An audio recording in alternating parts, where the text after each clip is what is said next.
ذکر وکړو چې د غواګانو سنډاګانو په ذریعه باندې به دغه سرخی به تاوېده. کتونکو رالو ګاڼی ته دا جي هغه غټ کړی دی. السلام علیکم کاکا جي څنګه یې؟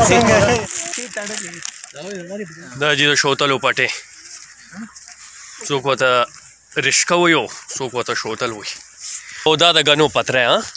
په دې باندې پخوا د غرو کې به پې اور بلولو. نن سبا هم بلی خو ډېر کم ځکه چې د ګیس سهولت که یو خوا عام شوی دی خو بل خوا ګیس پکې ویم نه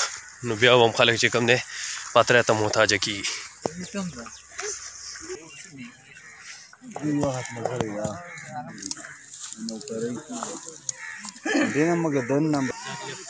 کتونکو رالو ګاڼی ته او هغه ګاڼی چې پخوا به د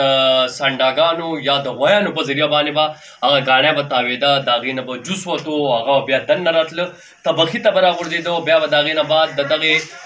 طبخي د لاندې چې کوم هور بلیږي دا یو غټ شانتې کډی دی او په دغه کډي کې به دغه د ګنو نه چې کوم راوتې رس دی جوس دی هغه به دې ته راپرېوته په صفا سوتره طریقې سره به هغه به پخېده بیا به د هغې نه بعد د لاسو په ذریعه باندې به د دې نه ګوړه چلېده. موږ زبیر باغ دی زبیر باغ دلته راشه اول وړو بیا به دغه کډی ورته کړو او دا جي هغه غټ کډی دی چې کوم کډي ته دغه جوس راځي او د دغې جوسو نه بعد چې کوم دی دغه ګوړه بیا داسې شي دلته راغوځاره کي او بیا د دې نه بعد د رمبو په ذریعه باندې د لاسو په ذریعه باندې د دې نه بیا چکی جوړیږي او همدغه چکی چې کوم دی بیا په دغه بورو کې بندېږي او همدغه بوری چې کوم دی بیا نورو حصو ته نورو علاقو ته ځي. جدید سیستم سره جوړه شوې ده دیو خوا تېنه پتری راغورځېږي او دیو خوا په دې کې دغه جوس ګرمیږي لګیا دی او بیا د دې نه بعد تېنه ګوړه جوړېږي. ښه جي دا د دې بهر سیستم دی مخکې به څنګه ما ذکر وکړو چې د غواګانو سنډاګانو په ذریعه باندې به دغه سرخی به تاوېده خو اوس چونکې جدید دور شو نو دې ته مکمل انتظام شوی دی لاندې ورته غټ جنریټر لګېدلی دی او اخوا تېنه غټه مشینري لګېدلې ده. تاسو کتی شي چې ګنې کم سایډ نه ورکوي او بیا جوس په کومه طریقه باندې وځي. السلام علیکم کاکا جي څنګه یې؟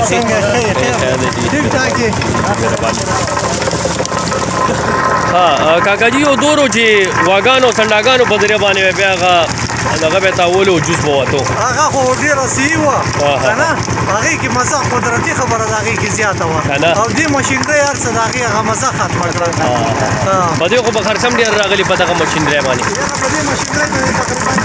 3 لاکھ روپۍ راغلي. اوهو نو څه ګټي هم درته که نه؟ نه جي بس ګوړه ویسو که نه ګوړه دې راغلي.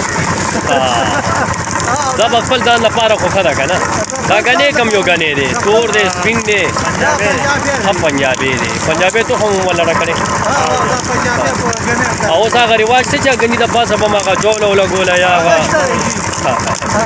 راځئ جي ورسره هغه ځای هم درته ښیم چې کوم ځای ته دغه جوس روځي او دغه جي دا دی والې جي دغه ځوان چې کوم دی کاکا جي دې کې دا چې کوم ګن دی نو دا بیا دننه څنګه دا صفا څنګه دي دا دې پاتې شي په ډرام کې او سوچه اوبه لاړې شي دا رس لاړ شي او دا صحیح رش دی. ها صحیح صفا سوتره دا پیور دی.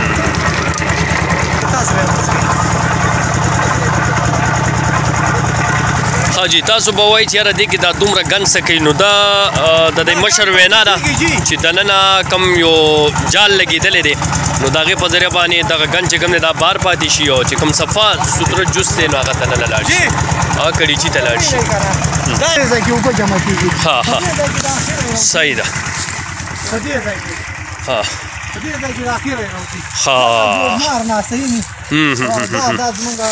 څنګه یې کاکا جي ښه ټیکي جوړې د وخت وخت سره پتری ورکوي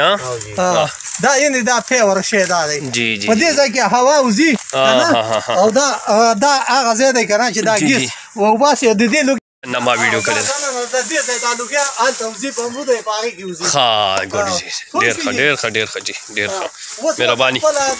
مهرباني دا جي سپیشل جوس یې راله جوړ کو